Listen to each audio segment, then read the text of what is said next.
me on. Verbally Effective, your double E, Ina Esco here. Thank you guys so much for tuning in to episode 140 of the Verbally Effective podcast. I'm your host, Ina Esco, and today I got one of my good friends with me. He is a PR professional. He works over there at St. Jude, and he has his own podcast called Champions of Lost Causes. He is an advocate for the Coliseum. I have with me today Marvin Stockwell. How are you, Marvin? I'm doing pretty good, Ina. Thanks so much for having me on. Thank you for, getting on this Zoom while you're doing a little vacay with the family, right? Yeah, I am. We're out in the forest of North Carolina taking a fall break trip as a family, and it's a great recharge so that we can then dive back into school and work. Yes, because, we've all been stuck in the house with the pandemic and, how is that going for you? Oh, I know gosh. you needed that break. I really did. Yeah, no, the pandemic has been a stressor on all of us. And just, you mentioned St. Jude, I'll just touch on it briefly. In my role as media relations director at the hospital, obviously one of the things that the media has been most interested in is St. Jude's work on infectious diseases. Mm-hmm. Before I went to work for St. Jude about 3 years ago, I didn't even know that St. Jude did flu research, for instance. I thought, like most people, you think of cancer when you think of St. Jude, Yes. pediatric cancer. But yeah, St. Jude is one of the only 2 U.S.-based WHO collaborating centers for flu research.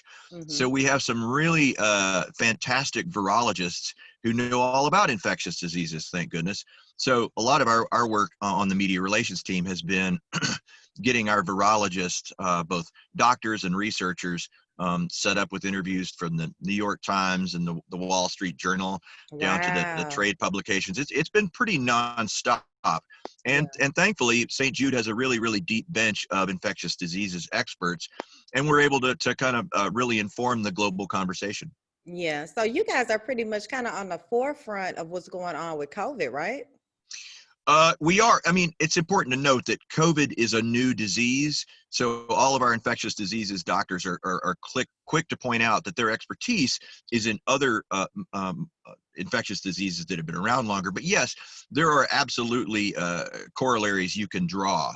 How the immune system responds to an infectious disease is something that's been observed in influenza, for instance. And that can help inform you about how it might likely be in terms of COVID-19. Right. It's been an interesting ride. I know it is. And you know what, with you being a PR professional and now, you're heading that particular organization at St. Jude, did you have to have some type of medical background or how did that work? No, my degree is actually in journalism from the University of Memphis, and I was a newspaper reporter and columnist and section editor for a few years. And when I moved home to Memphis, there weren't any journalism jobs to be had. So I thought to myself, well, public relations is really the flip side of the journalism coin, where you're being an advocate for a particular thing, right? Mm-hmm. And so I'm a values-driven person, and I thought I'd be moving from unbiased finder of fact to advocate. And so I thought to myself, if I'm going to do that, it has to be something that my heart can really get behind. Mm-hmm. And I was fortunate enough, my previous job was at Church Health, faith-based charity that provides affordable health care to uninsured working people and their families. Also a fantastic mission, St. Jude, great mission. So I've been really fortunate to find mission-driven nonprofit PR assignments that really fit my values. Right. I guess you'd say. Yeah. Right. So Marvin, we're going to back up a bit and kind of dig into like the beginning of your journey. What part of Memphis are you from originally? Sure. I grew up in East Memphis, over there, Summer and White Station, and went to St. Michael Grade School. And then I went to CBHS against my will, I might add. Why do you say that? Well, who wants to go to an all guys high school? That sounds like a terrible idea. But yeah, no, but it was good for me in a lot of ways. great education for sure. Yeah, and then I went to the University of Memphis for college, and I met my wife my junior year, and she and I just celebrated our 25th anniversary. We got 3 Wow. kids, ages. Congratulations. Thank you so much. 17, 13, and 10. So Wow. it's a full life, yeah. But lifelong Memphian. Spent a few years up in Illinois while my wife went to graduate school. Okay. Um, Traveled for years in my band Pezz. So we're the like uh, aging punk rock band that doesn't quite know how to hang it up. Put out Wow. five albums, and toured the What? U.S. a dozen times, and toured Canada twice, and toured Europe once. Okay. Are you the singer in the group, or did you play an instrument, or both? I did both. I played guitar and sing, and we're still a band, but we're not very active because we're older. We have other things going on in our lives, so it no longer makes sense for me to live in a tour van and sleep on floors from coast to coast. Oh, wow. But that is an interesting fact, Marvin. I didn't know that Yeah, about you. Okay. Look, I'm going to yeah, ask you to sing a it's little on my something. bio in there somewhere, but yeah, I probably need to I want highlight you to it. sing a little something for me. Yeah. No, 30 years in a big loud two guitar rock band it's been a lot of fun. But I mean and honestly, being in a DIY punk band, it teaches you a certain degree of thriftiness and economy and reliance on your bandmates, etc. That does serve you well going into nonprofit PR. You just learned it helps you learn how to make something out of nothing. Yeah. Which when you're in nonprofit, um, you often have to really economize and find ways to do something when there was no budget for that. Yeah. So Yeah. it prepared me well. Gotcha. Now let's back up a little bit again. Uh-huh. Growing up in East Memphis, you said you attended CBHS. Now, Mhm. what type of activities were you involved in back then? Because I'm sure some of those things shaped who you are today. What were you active in? What were you Yeah, passionate about back then? I'd say I was really kind of a late bloomer, I guess you'd say. I really I was not really proactive about my life. I kind of just um, in high school, I kind of did the bare minimum. I was one of those kids that would get the lecture to say, you're doing really well on these standardized tests. You should be doing really great in school.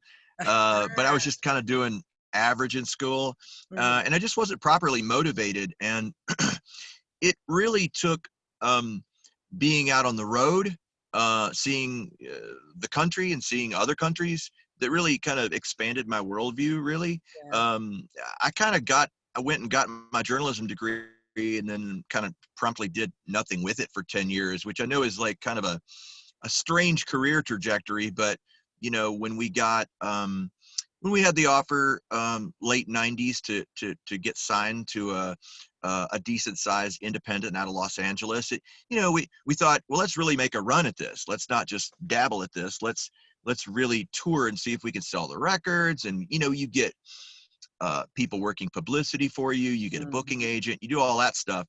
And even though that didn't pan out, and honestly, very, very few people who are in a band and end up making a really healthy living out of it. Yeah. But I do think it taught me um, about the variety of what's out there, Yeah. and what it takes in a creative effort. Mhm. The other thing that was the kind of great compliment to that was the few years that I spent as a reporter in rural Illinois. And that, if touring gave me a great at a glance, um, new city every day, you see the Mhm. broad expanse of the world and the variety of experience. um, Being rooted in a community, a small town community, a rural Illinois community, and covering their courts, their city government and village board, and their schools and their school athletics, and doing feature stories, that allowed me to really, I like to call it my crash course in middle America. Yeah. And so that really showed me a different slice of America, really. Um, and both of those two things kind of as bookends kind of grounded me.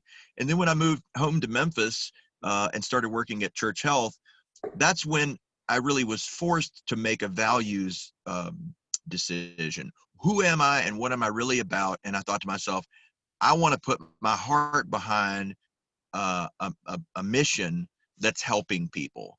And I Yeah. guess that's really the was the advent of my true career and my vocation, if you will. Wow. Yeah. Yes. So that's amazing. All of the things that you've been through to get you here today. And I understand like being on tour, going to different cities and countries Mhm. can expose you to so much, Right. even while Right. working over there in rural Illinois. I know that when you came back home to Memphis, I'm sure there was a big adjustment you had to go through. Like, what are some of the like obvious, I guess you would say, differences between when you were in Illinois and then when you immediately got back to Memphis? Mhm. Like, what was going on in Yeah. your life? Well, I get that's a great question. I would think, well, two things. First off, I had become a father for the first time. So Sarah and I had our daughter Genevieve, who's now on the doorstep of being 17. But she was, so we Yes, had a baby, and of course that'll change your life, yes, right? it will. So the impetus to being nearer to family was, Sarah had gotten her master's degree, and so you all of a sudden it becomes really apparent, like, why are we in Illinois when we have a brand new baby that we want to be formed by her grandparents who are back in Tennessee. Sarah's folks are in Middle Tennessee, and so the drive to come home was really obvious. We had what we came up here to get, and we had a child. We wanted to be closer to family, so adjusting to being a dad was one thing, but the other thing that also really shaped me and what I wanted to go out and do, and probably led to my civic activism and the Coliseum work and Champions of the Lost Causes, was really I came home to Memphis and I saw progress that Yeah. I'd never seen before. And I'm sure that progress has been going on all sorts of fronts for a long time. But back in 2004, so while I was gone, 2001 to 2004, FedEx Forum got built. So that's a big thing. And I think that Memphis has been on an upward trend ever since. It's been fits and starts.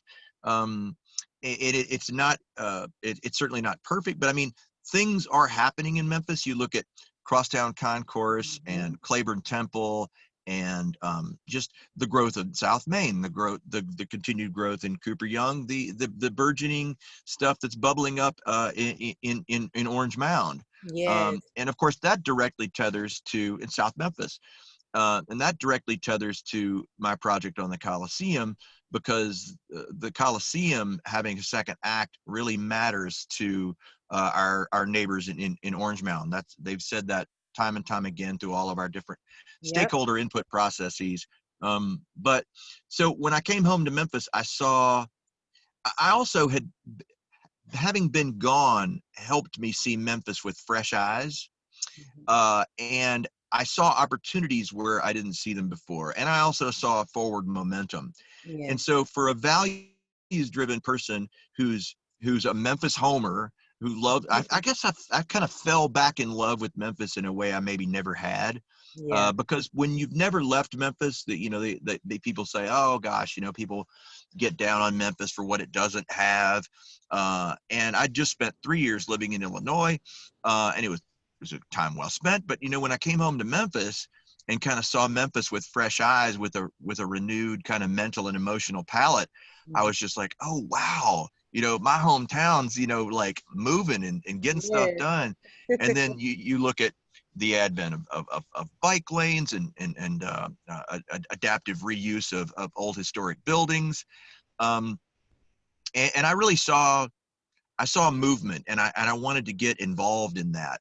And at first, it was enough for me to just work at Church Health, be a dad. That's when I became a regular exerciser, started taking my own health more seriously, um, learned to eat better, exercise, lost 40 pounds, um, and then I started kind of getting more civically involved, serving on boards and committees, going through Leadership Memphis, Mm-hmm. and really getting actively involved at figuring out what's really going on in Memphis and how can I get plugged in. Yeah. And then around along 2015, there was a plan to for the Fairgrounds redevelopment that called for the Coliseum's demolition. Yeah. And a lot of us kind of recoiled in horror and thought, they wouldn't do that, would they? And my friend Mike McCarthy, the original president of the Coliseum Coalition, which I helped co-found, he was like, oh, well, read the paper, man. It's happening. It looks like people with old stale ideas and greed. You've got developers in the wings just ready to build something new, and they just see dollar signs. Whether or not that was actually really what was going on or not, but I'm not sure, but there was a plan in place, and the Coliseum Coalition, I guess what you'd say was a small nonprofit, grassroots nonprofit that kind of like, we had to build the plane and the runway all at the same time and get the Right. sucker in the air because there was a real urgency. There was a plan afoot. We ended up turning back that plan by essentially throwing a monkey wrench in Robert Lipscomb's plan. The tourism development zone law requires that local government be supportive of your plan.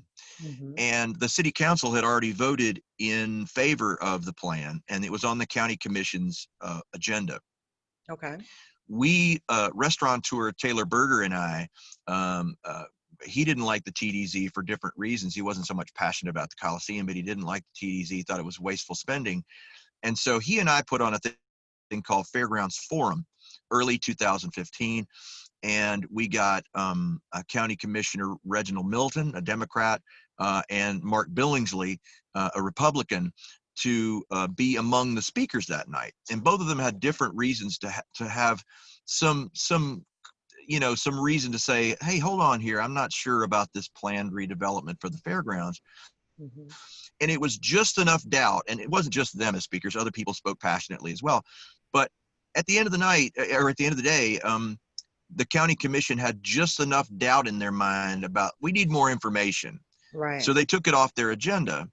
And then, and they never ended up voting on it. And that's when we started working really directly with Director Lipscomb. And he and I got along famously well, but we then got into kind of a campaign of ideas. And we had the very first Roundhouse Revival in May of 2015.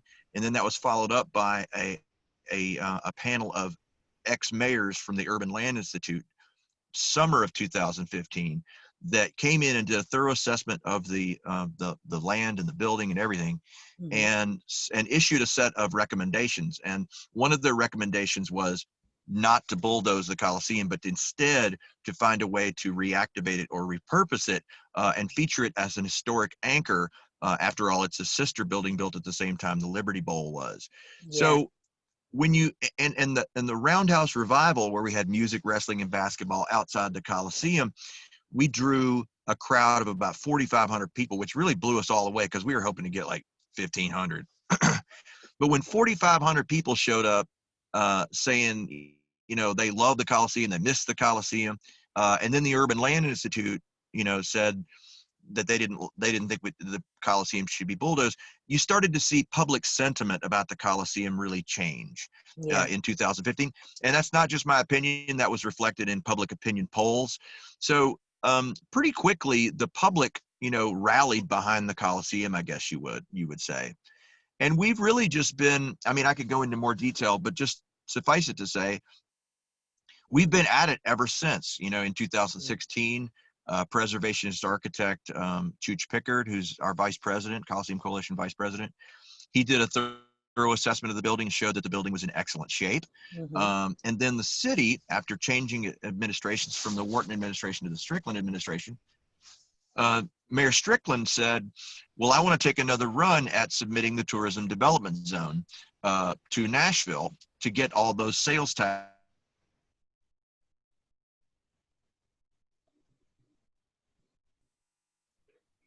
Okay, we're back. So, so really, we've developed a great working rapport with the housing and community development team of Mayor Strickland's, Paul Young, Mary Claire Boris, and Lindsay Jackson. We So Mayor Strickland wanted to take another run at the TDZ because that's necessary lead funding, so to speak, to redevelop the fairgrounds. And so that housing and community development team of Paul Young's put together a proposal, which included the Coliseum. So a lot of people say, save the Coliseum. I would argue that it has been saved. There is a part in the tourism development zone application, which got approved in Nashville unanimously in November of 2018, that says this plan differs from past plans in the following ways. And one of those bullet points is the Coliseum is preserved and not demolished. The Coliseum and other buildings are preserved and not demolished. So we have it on good authority that some of those state building commissioners said, frankly, we'd be more apt to vote for this if we knew that the Coliseum was going to be preserved. So it got built into the plan. So does that provision protect it forever? No, but I think it's a clear sign that the city has changed its opinion on the Coliseum. And now for the last 3 years, we've been giving VIP tours to potential investors with the cooperation of the city. So you have to say, why would the city cooperate with us and do that? Beyond just developing a personal rapport with that team, I think the city wants the same thing those of us in the grassroots want, and that is, we all know that third-party investment is going to be necessary to reopen the Coliseum, and that, I think, is the missing ingredient. The city did its own assessment of the Coliseum and hired the firm of Allen and Hoschel, and the Allen and Hoschel team also found that the building was in excellent shape. So that's no longer a question. It's an excellent building that everybody loves, and I think increasingly people are more than open to the fact that it can have a second life. Now, what the exact mix of uses are and event types and fixed uses, that I think is up for us to determine. If you look at the Crosstown Concourse example, that was a 7-year journey from, gosh, what do you think it could be, to they were still, because I worked at Church Health and was one of the early tenants in that building, I know that the mix of use types and who was going to be in what square footage was being adjusted to the very end. So just because we don't know what use types would fill the Coliseum, I don't think that needs to prevent us from dreaming big as a city. And increasingly, we are having developers and investors come kick the tires of the Coliseum. And now that the rest of the fairgrounds is being redeveloped, I think that's going to be the missing piece. A lot of developers, they'll walk through it and they'll be like, gosh, this is cool. And it's in way better shape than I thought. My mind kind of runs away with me as to what we could do with this. But the reason they pause is they want to know what's going to happen with the rest of the land parcel. But see, now that's starting to come into clearer view. So I think it's going to be easier for an investor or group of investors to walk up to the Coliseum and see it within a broader context, with the youth sports building, shovels going in the ground next spring. So I think the highest and best use of the Coliseum is as a mixed use facility, as it once was, made ADA compliant and kind of modernized. But I think it can sit in well with youth sports. I think it can sit in well with the other uses going on the site and that are already on the site. So we're just going to stay at it and continue to work with the city. Where the city has also said they're committed to having us hold pop-up events inside the Coliseum once we get it sufficiently cleaned. And so we're working behind the scenes with them to get that done. Wow, this is amazing. Like all of the work that you dedicated to, seeing the Coliseum remain, not being, demolished, right? And, Sure. you mentioned something when you started about how important the Coliseum is to the Orange Mound community. I know these Mm-hmm. people have been around this area and have frequented the Coliseum for all of their Oh, lives. right. Like I've been to the Coliseum for a number of events, you know, when I moved to Memphis. So Uh-huh. I think it's really important the work that you're doing. And I know Oh, the thanks. work that you're doing, you know, started you to get into podcasting with Uh-huh. Champion of Lost Causes. So tell us Yeah, about your podcast and sure. format and, you know, just where are you taking your podcast, Champion of Lost Causes? Yeah, so Champions of the Lost Causes is really grew out of my curiosity about why people work on really hard, multifaceted civic causes. You know, like when I passed the 4-year mark, now, I'm now about 6 years in on working on, but when I passed the 4-year mark, I thought to myself, 4 years, I've been at this for 4 years. Um, you know, what else takes 4 years? And you start to think, well, a college degree takes 4 years. And you just Mhm. realize that's a block of time, right? Like Yeah. what how do you explain the fire in the gut? You know, why do the other people on the Coliseum Coalition board, and why do all these other people work on this cause? Why do people work on other causes? You know, why is my friend Brittany Thornton working her tail off to create a small business incubator in Orange Mound? Mm. You know, why did people back in the 60s uh, say no, the interstate shouldn't go through Overton Park, and fight it all the way to the Supreme Court? What gives people that fire in the gut to work at a cause that most people say, you're crazy to try that? Mm. You're wasting your time. It's a lost cause. We literally had people pull us aside. I had a good friend of mine. I won't name this person, but they were being a good friend to me. And they pulled me aside and they're like, Marvin, hey man, come over here, man. Like, hey man, look, hey, I love it. You're for Memphis. It's beautiful, man. Don't get me Right. wrong. But you need to understand that Robert Lipscomb is going to do what he wants. He's a very powerful guy. He has all the favors to call in with the city council. And you know, you just need to be careful. You need to think about yourself and your future. You're an up and coming like PR guy, and you know, civically plugged in kind of guy. But you know, you need to start thinking about yourself. You know, why ruin your reputation to pursue something that there's no way you can win? This is going to happen, and y'all need to get out of the way, or you're going to get run over.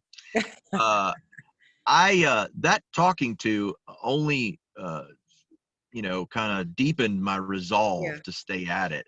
And I think some of these things that we think are immovable or impossible, they're not impossible. They're not immovable. They're not a foregone conclusion.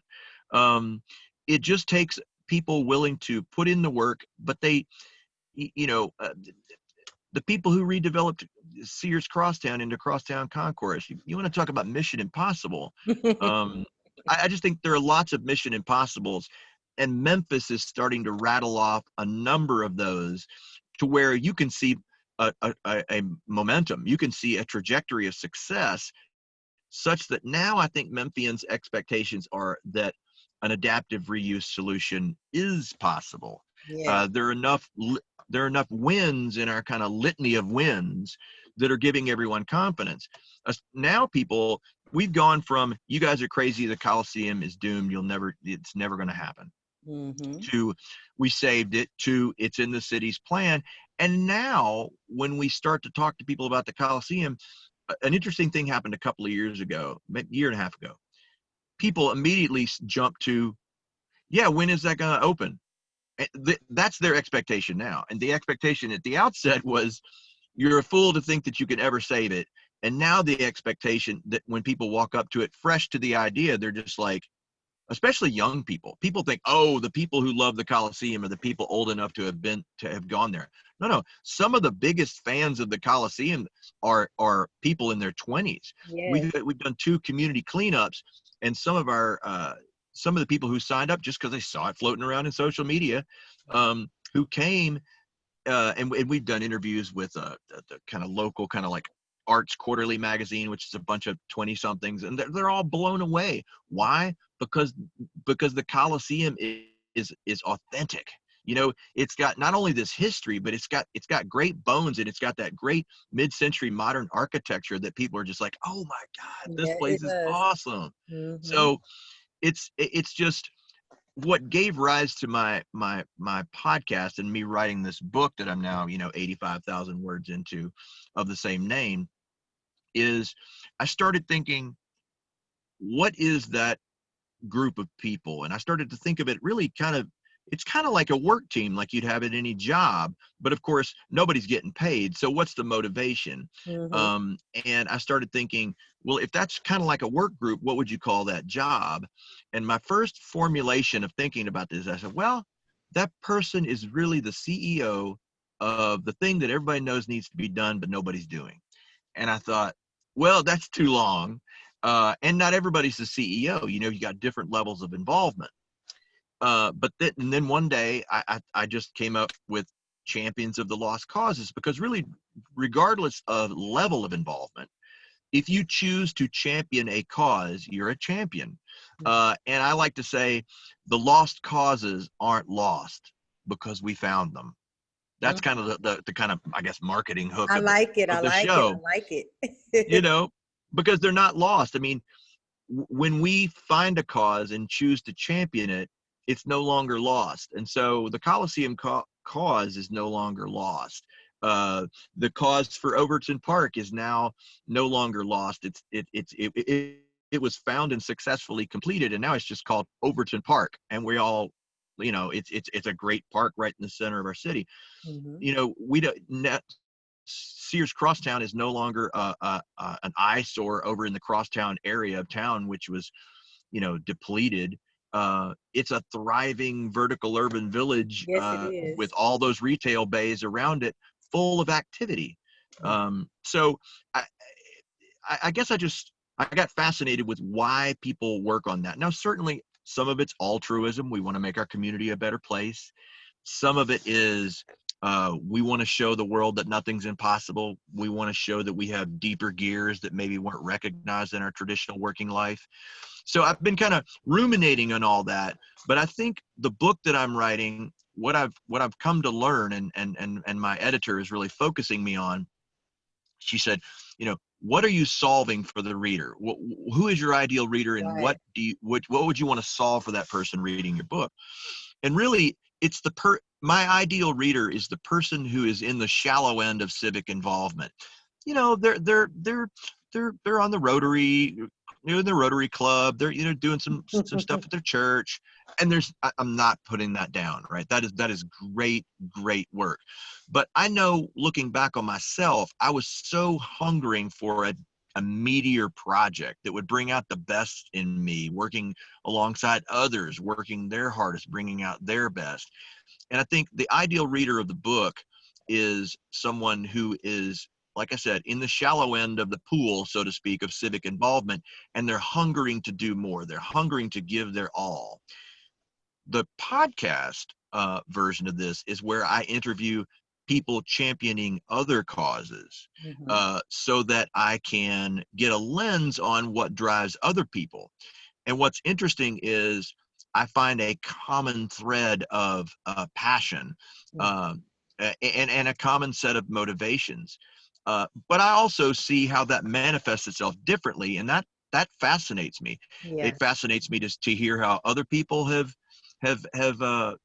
worked on their projects, but it also helps me see my own work in a different light. So it's been a really fun journey hearing other people's stories Yes. of success, and then realizing, oh man, you're just like me. Like we're very similar. Oh, you feel that way too. Oh, you love Memphis too. Yes. It's been a broad encouragement too. Like when I finish a podcast episode, I'm ready to just like do anything, because it's like I'm so, my cup of encouragement is just so filled up. Does the same thing happen to you? Yes, it does. Yes. With your podcast? Yeah. It does. I'm filled up to the brim, like even this conversation with you, I'm talking about my own stuff. Like my family's just about to be like, all right, it's time to drive down the Blue Ridge Parkway, and I'm going to be like, all right, family, we're doing this, you know. Yes, but you know what? You can tell that you're so passionate about what you do, and really, these podcasts, it just really exposes how we all are kind of like on a similar journey, because things that Yeah, people say to you on these interviews are so relatable, and you're like, oh, I yeah, feel like that too, and I did that too, yeah, or I yeah. understand. So I definitely understand, Marvin. Now, when is the book going to be finished? When can we get this book? That's a great question, and I wish I were closer to like the finish line, so to speak. I've never written a book, but and I'm working with an editor. I've got a book launch, coach that's coaching me on how to set up the kind of marketing funnel for everything and develop an email list. Um, so right now I'm doing a blog at just championsoftheLostCauses.org, and my podcast is part of the OAM network, a local podcast network. Mhm. Um, so if you go to the OAM network and just on the drop down, it's there. Or I'm sure you can just find it with a Google search. But the book is, I'm, yeah, I would like to think that the book will come out sometime into 2021 or early 2022. Gotcha. I've never done anything like this before. I feel like I've written most, I feel like I've gotten most of the clay on the spindle, and I'm making air quotes here, all of the clay on the spindle, so to speak. But I've got to hone it into that great, ceramic pot, so to Gotcha. speak. Gotcha. Um, Well, we'll so be I'm looking not forward sure, to but it. it's coming along. Yes, yes. Now, Marvin, tell us something about yourself. Like, we understand that you're very passionate about your civic involvement, the Coliseum. Tell us something that we don't know about Marvin Stockwell that maybe someone is like, really? I didn't know that, Marvin. Oh well, gosh. I guess the big surprise a lot of times is the being in Pezz, the Yeah, band, yeah. because people say, "Oh, you're such a mild mannered guy. I can't imagine you screaming your head off in a punk rock band." I want to see that. I want to see Yeah, a video or something, Marvin. we did 2 videos. I'll send you the link, and you can decide whether or not you want to post it as bonus content. Yes. But yeah, no, we did 2 music videos, um, and so I'll send those along. But yeah, I think actually when we to understand what it does in my life to be in a band, then people are like, I get it. Because if you're passionate, I mean, as an artist, I also want to distill down what I'm learning and render it as art, and so that's where songwriting comes in and lyric writing. And then passionate delivery of the songs. We're one of those bands that we play a 9-10 song set in 30 minutes, and we're absolutely drenched. Yeah. It's really high energy music, and that's good for me. It's a quite frankly, it's an aerobic workout. It is it's how I express myself, but quite frankly, it's also just a great counterbalance to the life that I need to live as a tactful public relations professional, working in a nonprofit setting, to be a decent husband and father, and Mhm. it's a great outlet for not only expression but exertion. Yeah. It's good and therapeutic for dad to occasionally go to band practice and yell his head off. Yes. What do your kids think about you being in a band formally? Like, you're still in the band though, but what do you I am still in a band, but we've been really inactive, especially with the pandemic. hmm We've got a session from 2009 and a session from 2014 that never kind of got finished, but so they're kind of stuck in Pro Tool hell. But we're just slowly but surely cutting the there's that, we need one more backup vocal on this song, and then like, don't you still need to play a guitar lead on this? They're all but done. We really just need to mix them and master them and post them to Spotify. Gotcha. Uh, but um, I'd say, the kids think it's interesting. They haven't seen me play much guitar lately. And it's almost like I broke out the acoustic guitar a few weeks ago, and my son Cormac, who's 10, he's like, "Oh yeah, you do that." I'm like, "Yeah, occasionally I do this. I don't have a lot of bandwidth for it right now, Yeah. but recently Pezz celebrated its 30th anniversary, and we put out our third Congratulations. music vid. Thank you. Third music video for that. We polished up and finished one of those songs from 2014, called "We're Not Alone," and we felt it was like a really, the lyrics fit well for the time, being shut in the pandemic, and then also the just the national discussion and protesting around George Floyd's death. We Mhm. just thought, as a band, we were sitting on this song called "We're Not Alone," and it's all about rallying together and not accepting the status quo, Mhm. and working for change. And we thought, gosh, we should polish up that song. It's all but done. Let's just mix it, master it, and put up, a 30-year. It's our bass player, Christian Walker, who's also a dynamite filmmaker and director and actor. He found all these old videotapes, and he took in one of those places where you can get them all converted to digital, and he just culled back through all these old performances, us playing in Europe, and just us playing some house show back in 2006 or something. Mhm. And he just put together this kind of retrospective video set to that song, that showed us all the way back to like me, like age 19, just looking like a baby. Oh, So yes. Oh, the memories, huh? yeah, no, I'm like, oh wow, yeah, I forgot about that. Yes, you remember those days. Wow. Well, Marvin, I have thoroughly enjoyed you today. And Thank you so much. we are on the brink of a huge presidential election, right? Yeah. And it's so important for people to get out and vote in November. Could you say a few words and speak Mhm. to the importance of this upcoming election and voting? Yeah. And this does tie to my civic work. I had done public relations work for Church Health and St. Jude, and then, but doing the media relations and doing the spokesman work for the Coliseum for the Coliseum Coalition was new, because I was dealing with political actors for the first time. It was an important part of our strategy to get office seekers and office holders to come tour the Coliseum.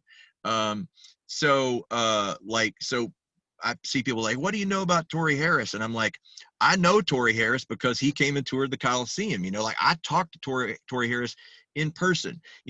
I have gotten to know local politicians and office seekers." And the beautiful thing about the Coliseum, and this doesn't happen with many things, or a lot of things these days especially, is that there are Republicans and Democrats who all love the Coliseum. It's Mhm. this unifying place, this kind of common denominator place that brought everyone together. And so that unity, even though it's been close since 2007, is still there, Mhm. in the way that people still love it and still advocate for it and still agree that they love it. I mean, that state building commission in Nashville probably was largely a Republican focused group, and they voted for it unanimously. So I say all that to say this. I have never, before I got more civically involved with the Coliseum work, I never truly appreciated how important local politics is. Uh, District 4 Councilwoman Jamita Swearingen has been a fantastic ally. Reginald Milton, County Commissioner, fantastic ally of the Coliseum. Mhm. Recently there was the rash of window breaks at the Coliseum, and we made Jamita Swearingen aware of it, and the councilwoman placed a few calls and got the windows boarded up. Now we're working with her and with the city on a possible mural project, working with muralist Gerard Harris Yeah. to think about a mural project for the Coliseum in the near term, um, to show that there's activity there, that there's intentionality there, that there's a plan there, that there's love there. And so one of the variables that comes into play is the political sphere. Mhm. So I think a lot of times politics gets painted with this broad brush that's like, oh, it's just a Republican Democrat kind of duality. But there's plenty of nuance, especially on the local and county and regional and state level. Yes. It's not, TV kind of mocks up this kind of uh, good versus evil kind of debate. And it's great for ratings and stuff, but it's just like, especially on the local level, you can, and the beautiful thing about local politics is that you can actually meet these people and you can actually talk to them. Like I don't stand much of a chance at talking to the president, or these. Right. I should say Steve Cohen is also a supporter and a help where the Coliseum, and he's a national leader. But I'm just saying national leaders are more remote. They're harder to get access to. Yes. So the political realm you have to take seriously. So it is important to vote. And what's great is the last few times I've voted for people I know. I've Yes. voted for people I have talked to, uh, you know, um, and really gotten a sense of who they are. That's a gift. That not every country has that, a democracy like we do, and we have the right to vote for our elected leaders. Yes. So it is not. And I know it's kind of a cliche, but it is a privilege to be able to vote. I think there's more to do than vote. I think we need to be even more active, and we need to really get our hands dirty and dig into these projects. And that's the people I'm talking to on my podcast, are Yeah. the people who've said, I'm not just going to, I'm not taking anything away from voting, but getting more directly involved in politics, but directly involved in civic engagement, Mhm. and policy work and grassroots work is vitally important. And the thing that I find most encouraging is I see that on the uptick.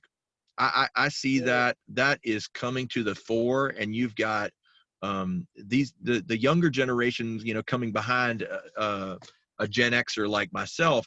These are some motivated folks that Yes, are they like are. not taking no for an answer, and they are not taking, well, it's always been that way, Right. as the end of the story. No way. Right. We are having way more than a moment about racial equality and equity in this country, and I find that unbelievably exciting. As a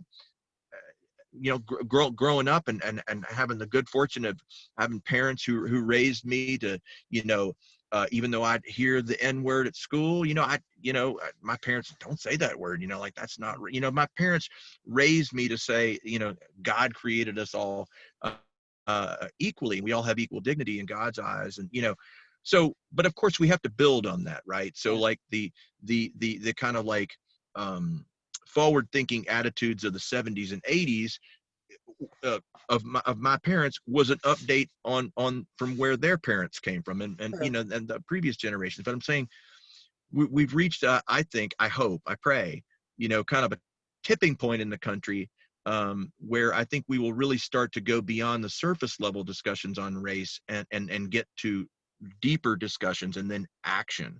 Yeah. I took part in the National Civil Rights Museum's very first cohort of Unpacking Racism for Action.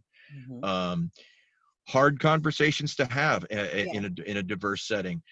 You know, as a white man, I have to face that I have enjoyed white privilege. I have to face that there are structurally racist policies that give me an unfair advantage, and I have to say that's not okay with me. I don't like to live in a world like that. What can I practically do to change those things? Yeah. So I think America, again, I hope and pray that we're getting real about this. Yeah.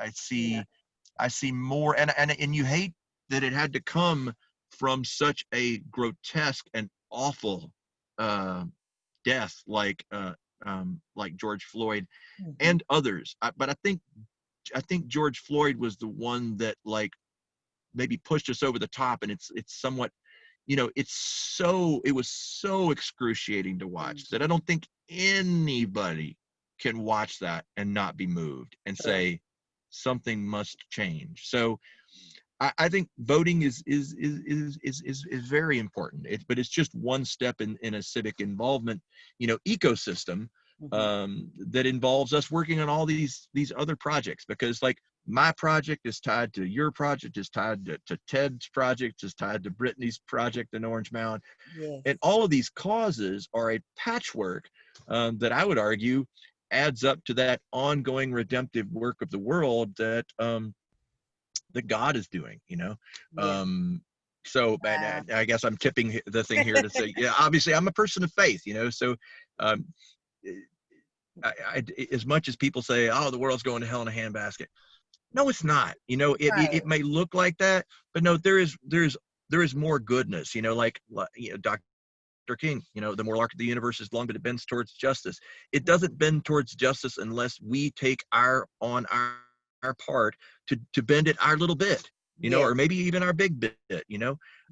It's a long moral arc, and I think if you take it's hard when you have the perspective of our relatively short lives to see progress.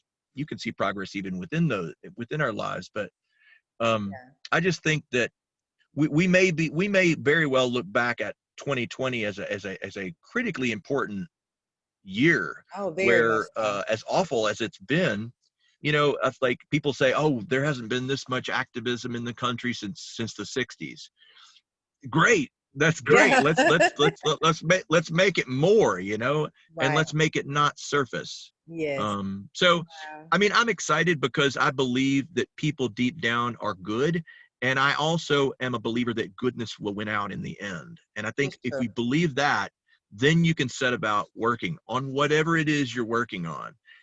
But if to think otherwise, it's easy to kind of give over to defeatism. Yeah. Um, and I think, well, that's disempowering. Yeah. And I want to be calling plays and moving down the field and reopening the Coliseum and writing Yes. books, and I don't know. Yes, that's what you're gonna do, Marvin. I I appreciate hope so. you so much. And you know what? I would agree that we are definitely at a tipping point right now in the world. And 2020 has really shined a light on a lot of the things that, we need to be working on, focusing on. A lot of people are saying this is the worst year ever, but when you really think about it, it has really, shined a light on so many things that we're moving forward on as well. While Right. we're all at home in quarantine, really having the time to rest and recharge and really kind of think about the things that really matter right now.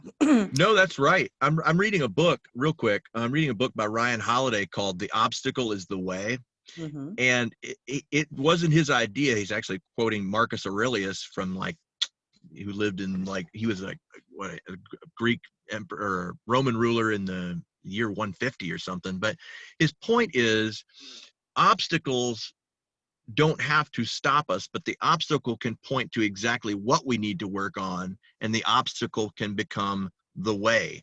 And if you dedicate yourself to the long, slow slog of a journey is going to take a long time, right?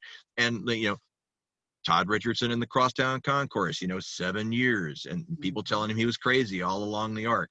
Same thing with us in the Coliseum. I think if you dedicate, or take an even longer process, the civil rights movement, Yeah. right? You want to talk about a long percolating journey. The obstacle becomes the way, and it's like it doesn't have to stay in your way as long as we don't lose our cool and we say, well, what can we, or maybe we do need to lose our cool, but what, and be, righteous indignation has its place. But if we can learn from obstacles, and whatever gets thrown at us, if we say, all right, what can we learn and how can we grow through that? I mean, I know that's been true on my project with the Coliseum. Is like we've had all sorts of obstacles thrown in our way, and we just kind of carefully worked through them. Yeah. And I think a lot of things, the wider voice of pessimism and our inner voice of doubt tries to tell us that things are hopeless when they're not. That we're smart enough to figure these things out. It just takes time. Rome Yeah. wasn't built in a day, etc. That's true. That's true. Well, Marvin Stockwell, I appreciate you so much for coming on the Verbally Effective podcast. Your journey is amazing, and the work that you do in this community is much appreciated. If no one has ever Thank told you. you before, we definitely appreciate you, and I can't wait for the Verbally Effective audience to hear your story and hear how you are a champion for this lost cause over here. But Yeah. and I can't wait for you to publish your book. I would definitely be purchasing your book, Mr. Stockwell. And Well, I'll float you a review copy, and you can have me yes, back on the please do show. that. Please, Okay. yes, definitely. I want you to let everybody Sounds good. know how they can keep up with all of the work that you're doing and listen to Sure. the podcast and all of that good stuff. Yeah, you can connect with me on LinkedIn or on Twitter. I'm just at Marvin Stockwell. But my blog, where I've serialized a lot of the content that will ultimately end up in the book, is just championsoftheLostCauses.org. And if you can also check out my podcast on the OAM network, and it's also on all the different podcast platforms. But the OAM network, a local Memphis podcast network, is where I house my show, and working with Gilworth and his team. So whether they check out the podcast or the blog or give me a shout on Twitter, Yes. I would love to hear from folks. Awesome. Well, thank you so much, Marvin. Thank you. Enjoy the rest of your trip. I think you guys are going home today, right? We're going to stop off in Asheville, and then my son Cormac has a cross-country meet in Knoxville. So Wow. got a little bit more to go. Yes. Well, enjoy, and thank you so much for being my guest for episode 140 of the Verbally Effective podcast. Thank you so much.